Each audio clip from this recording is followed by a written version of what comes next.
I pick her up from the side of the road, and she smells like sweat, old fruit in the heat.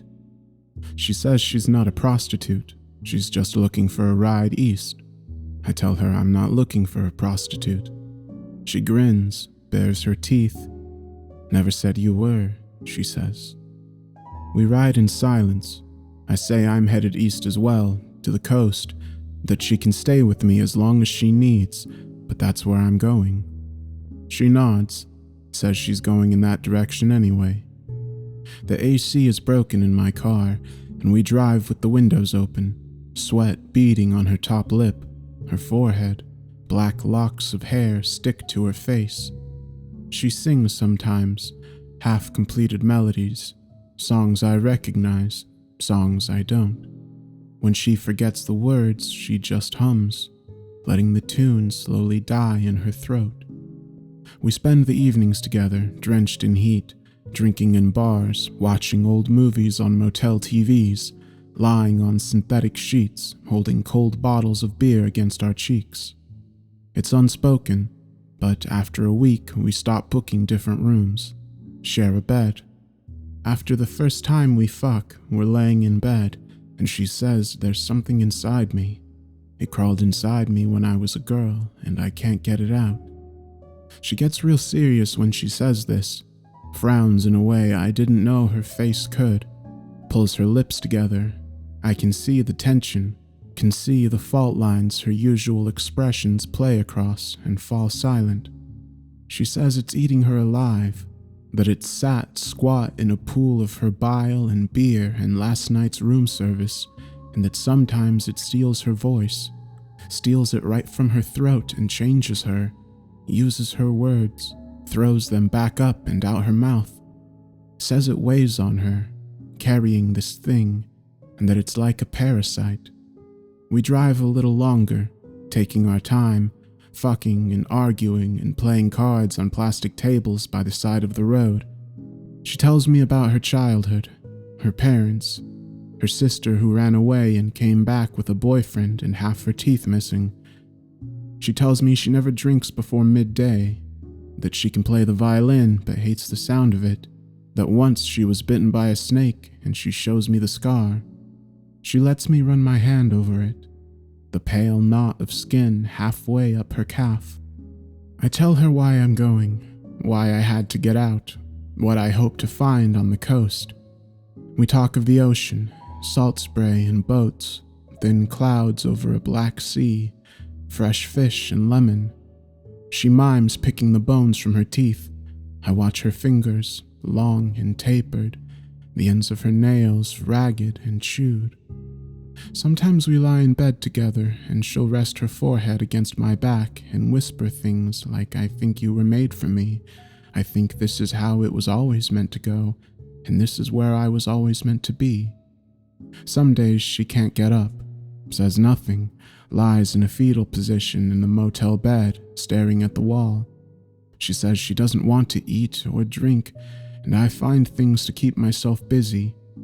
I take long walks, find a bar, read paperbacks with yellow pages and broken spines on dirty deck chairs.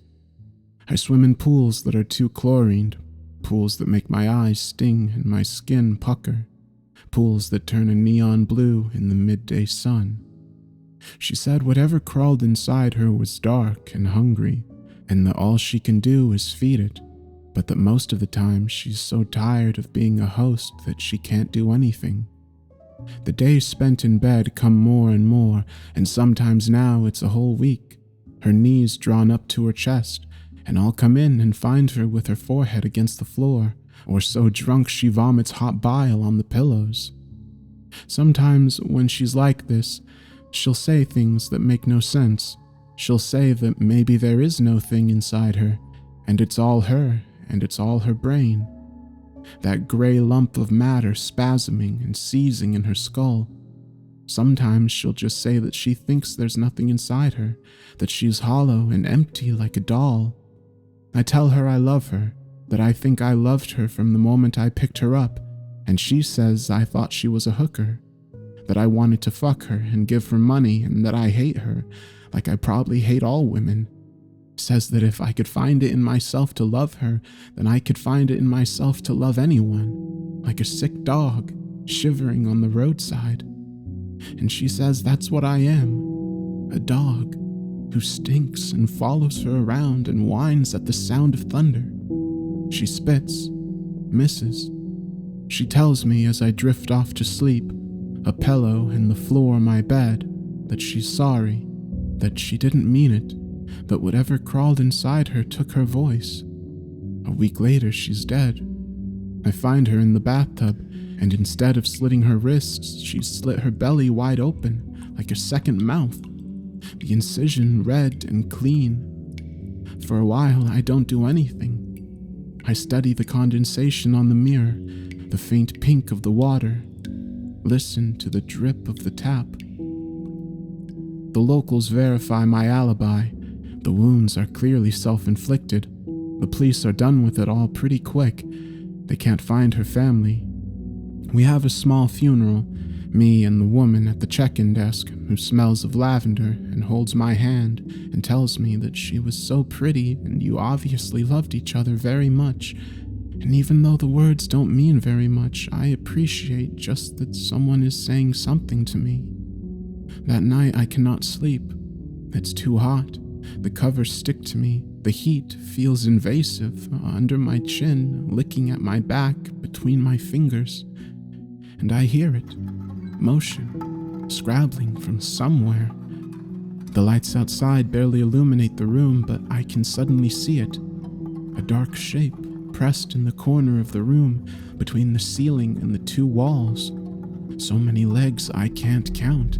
A shape darker than shadow that moves like some giant insect, spasmodic, twitching. I can do nothing but lie still, mouth open in a silent scream as it lowers itself slowly from the ceiling. The gossamer thread glistens in the half-light. The thing wiggles, settles on my face, and it's so fucking heavy, like it's made from iron. And I can feel its legs all around me, and its body slowly forcing its way into my jaw. And there's nothing I can do. Nothing I can do but lie there and let it force its way in until I can see its final legs disappear down my throat, their bristles and hairs making my mouth burn. I wake in the morning. A bad dream, I think. But whatever's inside me now is hungry. I try and smoke it out, buying a pack of cheap cigarettes, smoking one after the other and flicking the butts into the shimmering blue of the small pool outside. But the thing thrives on smoke. I try to drown it, sinking beer after beer in a dive bar, blinded by the tacky signs and mirrors. Shirt sticking to my back, it's so hot. I drink so much the world staggers, tries to find its footing but can't, and then I'm out on the curb, retching, and I can tell the thing inside me has soaked it all up, turned all those hops into fat and sustenance. And after this has failed, I know it's growing fat in my belly. I stumble back to my motel room and I try to beat it out. I smash my forehead against the wall until I see spots of light and taste iron, and when they break down the door, my whole face is swollen, and I'm telling them that something crawled inside me in the night and I can't get it out. I can feel it stir in my stomach. Something heavy and black can feel it readjust itself. Away from the shaft of light, I imagine my throat casts whenever I open my mouth. Like a spider in a bathtub, all joints and blinking eyes. I'm disgusted by myself. The idea that this thing lives under my skin and sleeps there, wet with my bile and warmed by my blood. I moved back home, at least to what passes for home. I never make it east. When I retrace our route on a map, I can see that we moved in lazy circles, never really going anywhere, happy and content with the idea of motion, but not its consequence. Whatever it is inside me smothers me. Sometimes it steals my voice and says things I do not mean, but that sound like me, mean and spiteful things. It nips at my tongue and pinches my lips, and I can feel it shaking against the insides of my teeth. It makes a nest with the guilt and purrs, lays eggs and cares for them. I can hear it click with glee when I don't make it out of bed, When I lie there until my head hurts from dehydration and my skull begins to feel like a membrane, it sinks further into me. So I drift. I am baseless. I try and pretend that I have nothing under my skin, that it is just flesh and blood like everyone else, but I think people can see through that. The bags under my eyes, the dirt on my clothes, the way my face never comes to rest. Sometimes I think people can see it shifting inside me. People stop and stare on public transport, watching these limbs press against my skin from the inside like tent poles, and I'll have to try not to cry out.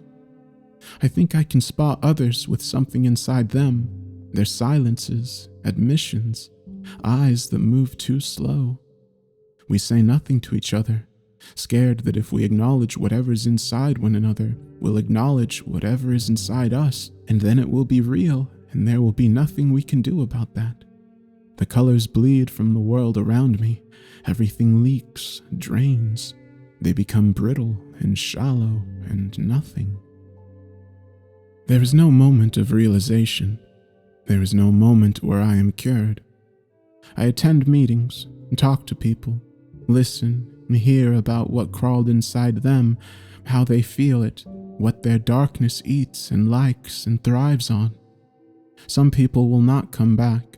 They will say things the last time I see them, like thank you, and it's been a pleasure, and live well, and then I won't see them again until I attend their funerals weeks later. I learn what it likes. I learn how to feed it, how to coexist. There is no grand victory. There is no moment where I realize that to flesh it out of my system, I must face it head on and learn some great truth about myself, and I will emerge from this chrysalis a better and more thoughtful man. There is nothing redemptive about me. No realization I am offered. Instead, I learn when to capitulate, when to let it have the upper hand. And some days, that's exactly what happens. It steals my voice and my energy, and all I can do is lie on my bed and drool on the pillow. But some days, I learn how to keep it quiet. It retreats into the dark places inside me, hides a while. And when that happens, I take my time. I take long walks. I remember her name. I drive to the sea and sit so close I can taste the salt in the air.